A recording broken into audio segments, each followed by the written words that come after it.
Salam, xoş gördük. Yenə mən jurnalist Raif Muxtar. Əvvəz edindiyim kanala abunə olaraq bizə dəstək ola bilərsiniz. Bu çox vacib məsələlərdən biridir. Deməli, nə baş verib? Ramiz Mehdiyev dövlət çevrilişinə cəhdə, eyni zamanda külli miqdarda dövlət əmlakının qanunsuz yolla özəlləşdirilməsi və korrupsiya, rüşvət, digər ittihamlarda vətənə xəyanət ittihamında xüsusilə də ittiham olunan Ramiz Mehdiyev Azərbaycan Prezident Respublikası administrasiyasının sabiq rəhbərinin Rusiyaya yazdığı məktub üzə çıxıb. Məktubu yayının sonunda göstərəcəm, orada yükləyəcəm, ora baxarsınız.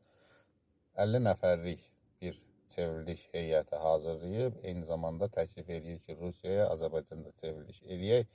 Prezident Üsul İdarəsini baş nazir Üsul İdarəsinə çevirək, yəni bu cür belə bir təkliflə Rusiyaya məktub yazıb. Hər halda həmin o 50 nəfər kimdir, baş nazir kim olacaqdır, digər məqamlar da aparılan istintaq prosesi müddətində aydınlaşacaq. Hələlik, sağ olun, kanala abunə olmağı unutmayın.